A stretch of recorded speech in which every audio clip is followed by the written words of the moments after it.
Salut les amis, j'espère que vous allez bien. Moi ça va super bien. Donc aujourd'hui une petite session brochet. Donc j'ai fait quelques sessions drop shot. En l'occurrence j'en ai fait une hier soir en drop shot. Et à part une petite perche ça n'a rien donné. Donc je me suis dit ils sont pas encore assez actifs. Je vais vraiment chercher le brochet. Donc aujourd'hui je me suis vraiment muni d'une canne à brocher.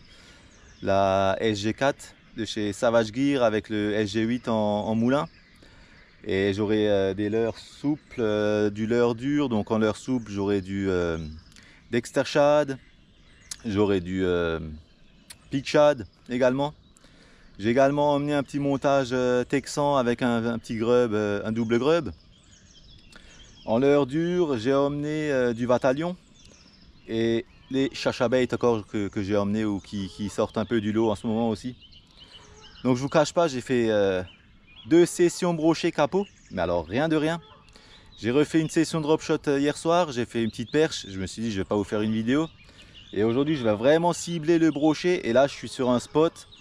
Je pense pas qu'il y a trop de gens qui pêchent parce qu'il faut y aller en waders, il n'y a aucune solution du bord. Donc j'espère toucher du brochet, en tout cas j'espère, je vais vraiment chercher le gros brochet. Donc la technique que je privilège, ça sera les zones peu profondes. À cette période là en général ils traînent là-dedans, vu que l'eau elle est beaucoup plus chaude dans ces zones là. Et si jamais je touche pas de poisson là-dedans, ben, j'irai en profondeur pour voir ce que ça donne. Allez, c'est parti. Et surtout, n'hésite pas à me dire si par chez toi c'est compliqué aussi ou pas. Hein. Allez, go. Bon les amis, je vais commencer avec le Dexter Shad. Là, je pense que ça c'est une zone où il n'y a vraiment pas de profondeur. Donc je pense qu'avec un peu de chance, ils doivent traîner là-dedans. Le seul souci que je risque de rencontrer aujourd'hui, c'est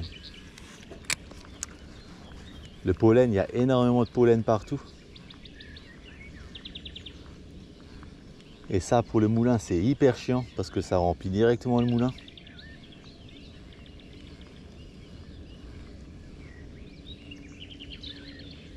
Je vais pêcher tout doucement. Comme ça, s'il y en a un qui est posté, ben, je vais passer au-dessus de sa tête, quoi.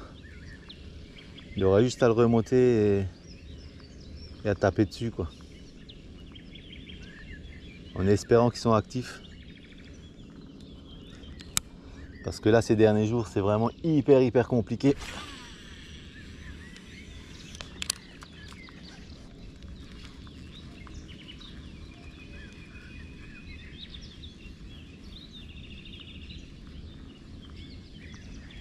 Oh, il y a une superbe carpe qui passe juste devant moi là. Je sais pas si vous la voyez, mais je pense pas que vous la voyez.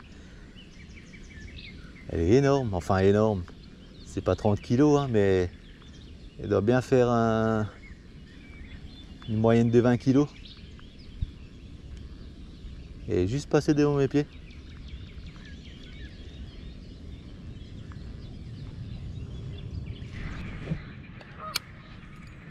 Bon, le Dexter Shad n'a rien donné du tout. Donc j'ai à peu près pêché à 20-30 cm sous la surface. Donc ce que je vais faire, je vais mettre un petit montage texan avec une petite palette. Avec un double grub, tout simplement. Et puis là je vais commencer à aller un peu plus en profondeur. Mais je pensais vraiment qu'ils étaient sur ces zones shallow. Donc peu profond, hein, mais en fait pas du tout. Donc j'ai pas d'autre solution que de les chercher dans un peu plus de profondeur. Je suis presque sûr qu'il y en a au moins un qui traîne dans ce coin. Donc je vais laisser couler. Je vais vraiment commencer à aller à peu près à 2,50 m, 3 mètres.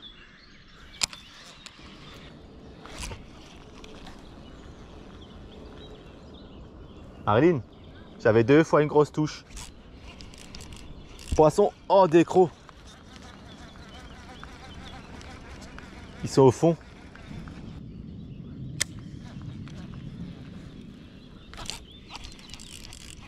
Oh, poisson les copains.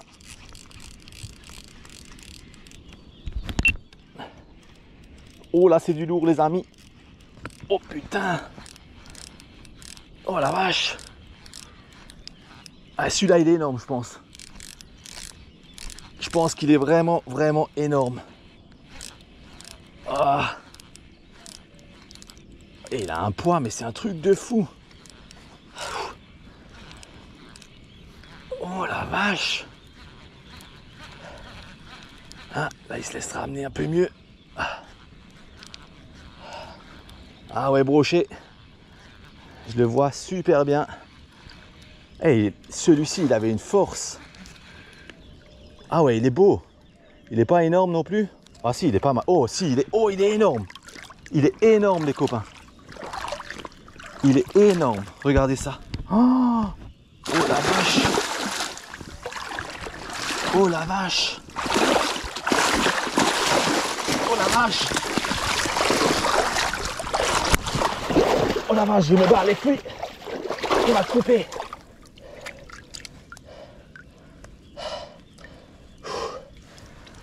Ah, je l'ai, il est énorme. Ma canne, je sais pas si elle est foutue ou quoi. Oh putain. Oh, je me suis battu avec lui, mais comme un taureau. Ouh. On va le décro. Enfin, on va le décro, il m'a coupé carrément quoi. Comment il a fait ça? Bon les copains, un magnifique 90 cm, je viens de le mesurer à l'instant. Il est vraiment super beau, regarde-moi ça. Il est épais comme un cochon quoi. Incroyable. En fait, je pensais qu'il m'a coupé, en fait il m'a pas coupé du tout. C'est mon nœud que je pense que j'ai dû mal faire le nœud et en fait il a pété au niveau du nœud. Mais franchement, regarde-moi ça, si ça c'est pas magnifique ça. Allez, on va le remettre à l'eau. Putain, il est bon celui-là. Merci, merci. Celui-là il fait plaisir. Ouais, ça fait rien. Regarde-moi ce beau poisson. On va l'oxygéner un peu là. Ah, il est magnifique.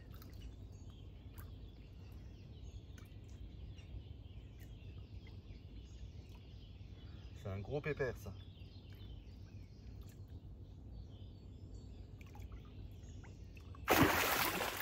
Oh là là là là. Regardez-moi ça comme il est parti carrément, il m'a effrayé quoi. Ça fait plaisir les copains, ça fait plaisir, je vous dis pas comment. Bon alors là, je suis vraiment content. Hein. Comme vous avez pu voir, ce beau brochet de 90. Bon, j'ai toujours pas battu mon record de 93, hein. C'est un truc de fou, hein. J'arrive pas à monter cette taille.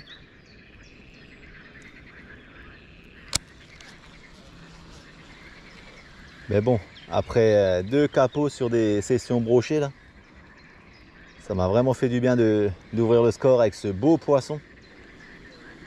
Et je suis persuadé qu'il y en a d'autres qui doivent traîner dans cette zone. Eh mais regardez-moi ça, et c'est plus possible, hein. J'ai tous les anneaux qui se ferment. Hein. J'ai jamais vu autant de pollen de ma vie. Hein. Sur un plan d'eau, cette année c'est la folie. Regarde-moi ça. C'est impossible à pêcher quoi. Bon, je vais enlever ça et puis je vais encore tenter quelques lancers. En espérant que ça passe un peu mieux quoi. On va mettre ce leurre là, je vais encore essayer un peu avec ça. Mais honnêtement c'est impossible à pêcher parce qu'il y a tellement de pollen que c'est pas possible quoi. Donc je vais encore un peu essayer le chacha bait juste sous la surface. Si jamais il y en a un gros qui est actif, qui rentre dans cette zone, mais je vous dis franchement c'est vraiment compliqué. C'est pas la pêche qui est compliquée en elle-même, hein. C'est le pollen qui casse tout, il y a le moulinet qui se remplit. C'est quasiment impossible à pêcher comme ça, à part flinguer le matériel quoi. Mais j'ai eu pas mal de tapes, donc des tapes beaucoup de perches je pense. Hein. J'en ai eu du brochet aussi, des tapes de brochet aussi, mais vu que j'avais le leurre en texan, s'il l'a pas bien dans la gueule... Oh, je crois que j'en avais un. Je sais pas ce qu'il y avait, je pense qu'il y avait des herbiers. Et ouais, avec le montage texan, si on fait pas assez fort, ben c'est un peu le souci qu'il tape et il recrache quoi. Bon les amis, cette vidéo touche à sa fin. Donc une belle petite session avec un beau poisson à la clé. Hein. Surtout que j'ai fait 2 sessions brochées auparavant où j'ai fait capot. Et là c'était une petite session. J'aurais pu faire beaucoup plus longtemps, j'aurais pu pêcher beaucoup plus longtemps. Par contre, le plan d'eau est rempli de pollen. Le moulin, il a pris un coup là, il est rempli de pollen. C'est impossible à pêcher. Donc le leurre du jour, le double grub monté sur un hameçon texan plombé avec une petite palette juste en dessous. C'est vraiment celui-là qui aurait fait la différence. Ben, je sais pas pour vous si c'est aussi compliqué que par chez moi, hein. En tout cas, je vous souhaite que c'est beaucoup plus simple. Si tu as aimé cette petite vidéo, n'hésite pas à mettre un pouce bleu, à t'abonner si ce n'est pas déjà fait, et même à partager si tu as envie, hein, ça fait toujours plaisir. Et je te dis à bientôt. Ciao, ciao!